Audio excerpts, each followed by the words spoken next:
Good morning, everyone. Welcome to Delta Entertainment. I am your host, Lincoln Kenobi, and today we're going to be talking about what has been going on with the developer of Lords of the Fallen. Now, you read and you've been following that the CI Studios has made a commitment that they will please the fans by not having any diversity, equity, and inclusion in their games.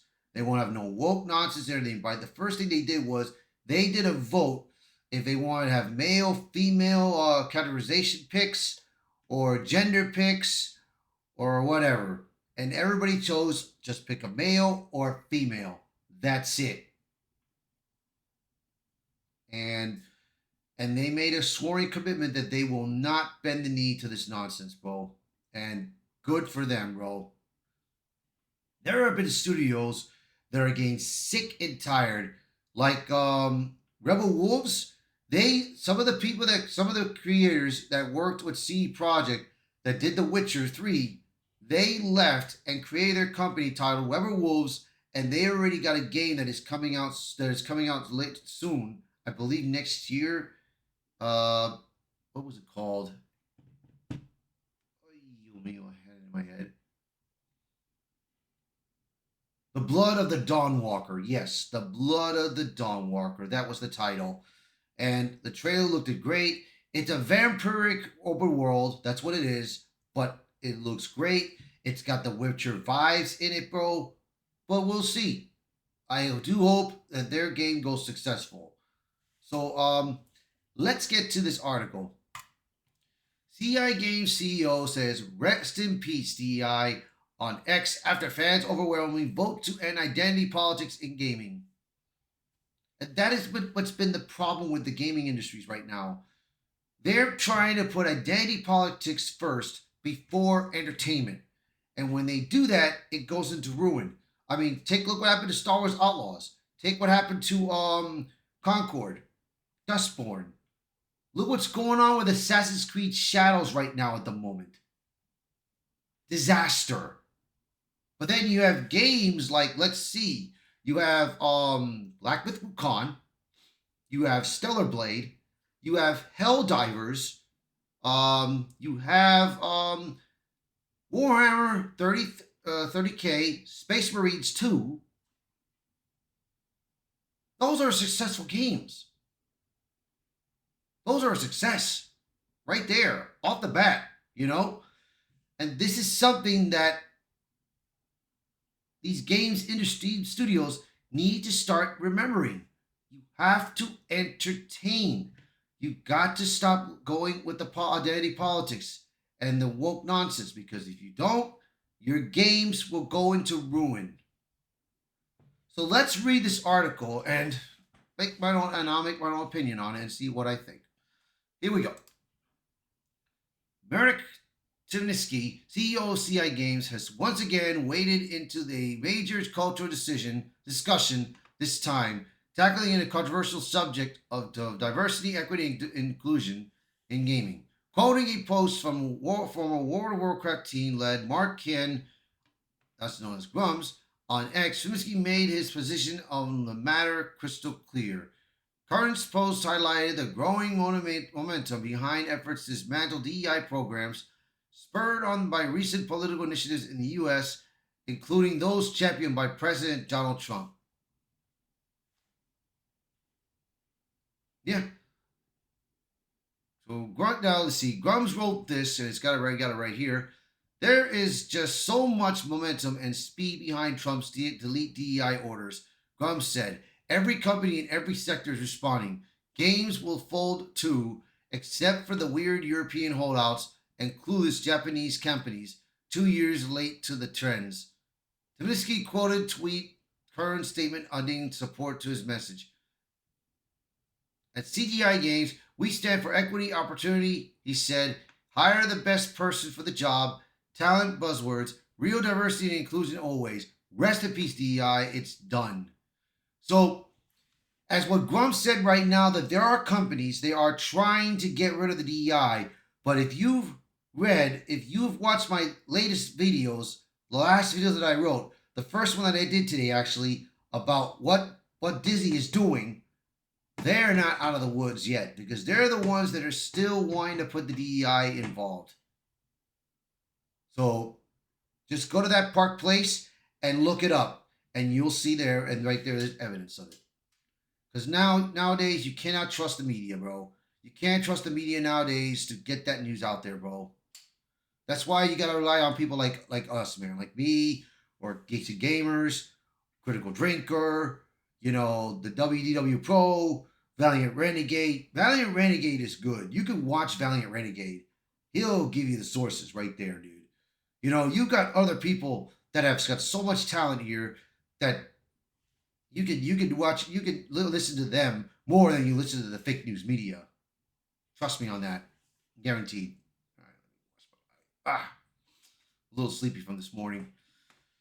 This bold statement places CDI games in stark contrast to much of a AAA games industry where DEI initiatives have dominated hiring and creative processes over the past decade. Timinski stance focuses on the bureaucracy and the real diversity as opposed to checklist style hiring practices many associate with DEI programs. Timinski remarks echo sentiments shared by an increasing number of professionals across industries, including gaming, who argue that DEI initiatives often prioritize optics over actual talent or result. Critics contend that these programs have led to tokenism, divisive workplace cultures, and declining quality in the creative fields.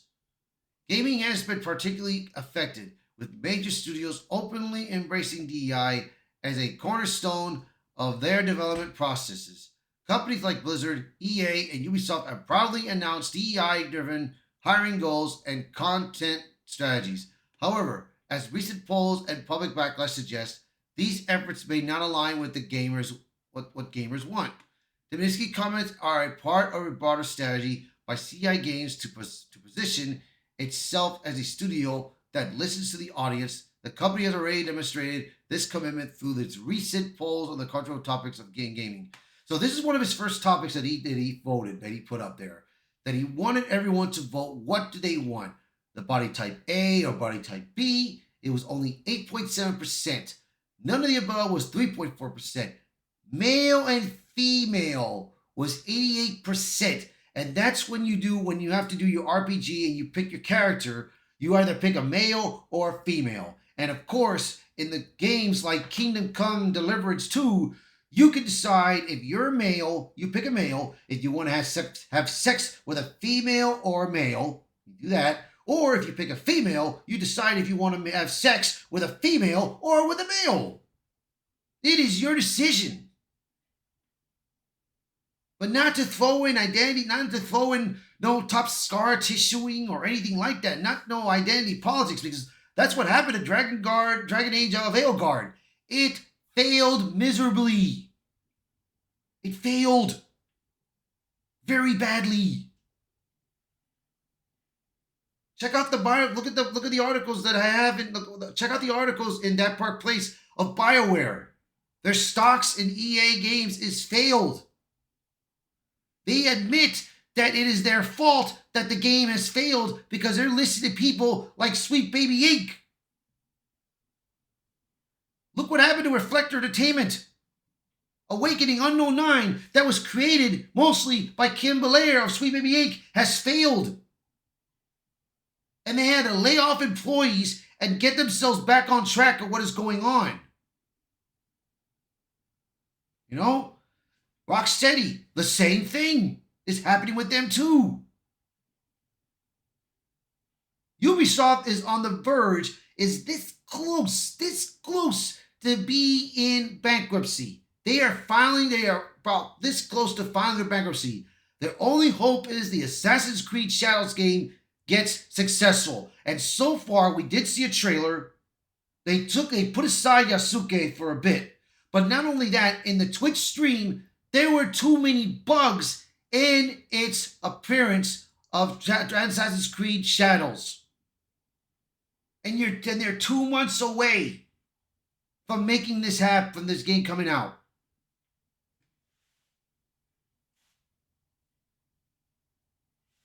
Telling you, man, The DEI nonsense, this woke thing, this identity politics is destroying a lot of gaming companies. People got to start waking. You got to start waking up, man. People need to start waking up to this. All right, let's continue reading. So right now, this is what I talked about the poll and everything. Now, the second poll tackled the so-called uglification of video game characters, asking if lead characters should be widely considered attractive or aspirational by most players. Again, the results were decisive, with 84% of responding saying yes. The feedback underscored the sentiment that players want gaming to remain aspirational and immersive rather than mired in diverse real-world politics. By rejecting DEI program and emphasizing equality of opportunity, CI games is bucking industry trends in favors of what Tominsky refers to as real diversity, bro. So what they're talking about here in this article, what they're talking about here, I wish it was here, but it's not. There was a chart that they put up when you had games like I'm gonna put one example. When you had games, two games with Star Wars Outlaws, and then you had Spider-Man 2 that came out. You had in one side, you had the actual actresses playing the characters on the other side of who they are. Like this person right here, like this character right here, and then Mary Jane Watson. I'm telling you, if you watch my videos on what I've talked about here, you will know what I'm saying, dude. And I already talked about this long ago about when you had an actress that played this character, the actress was more beautiful than this one. Should have had her beauty in there than this. Just like Mary Jane Watson.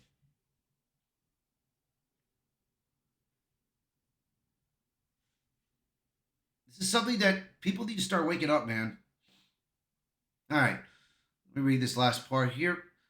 His statement aligns with the company's actions to date, including its player-first approach to controversial topics. This strategy could prove to be winning over formula. Gamers have repeatedly shown that they value being heard and what the company is willing to adapt based on player feedback often sees success. The famous Sonic the Hedgehog movie redesign is a perfect example, and what began as backlash of Sonic's appearance turned into a box office hit after the studio listened to the fans and made changes. Yeah. Here's another one example. When Sonic the Hedgehog 1 first came out, we first saw the very first trailer. They made Sonic into a humanoid hedgehog. And it was terrible. There was backlash all over. You had angry review shows that were talking crap on it. You had Geeks and Gamers. You had other companies, other YouTubers throwing the backlash out there, including fans, and they were sick of it. The director, in response, saw this and said, guys, get back on the script. We got to redo Sonic right now. They did, and weeks later, and I think months later, it was perfect. And when the movie came out, huge damn success, bro. Huge success. Sonic 2 came out. It was a huge success also. Sonic 3, the movie that I went to see last year, huge success. You know. Now we have a Sonic 4 coming out. Again, if it wasn't for the director not listening to the fans, bro, we would have been stuck with Sonic 1 and that's it. It would have been just Sonic 1 and that would have been it.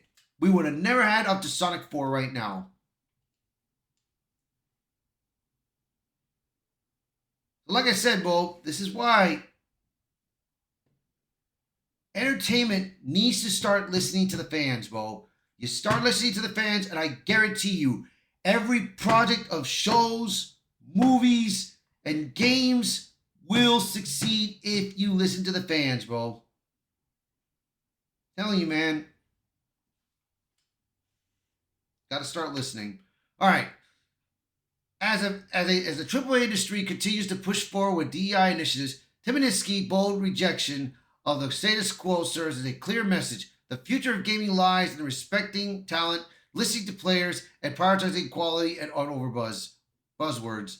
Whether or not other studios follow suit remains to be seen. But for now, CI Games is carving a unique path, and gamers seem to be on board. So, hey, that's a good thing what they're doing, bro. So, CI Games, I'm gonna look forward to seeing what game you're gonna make now, bro.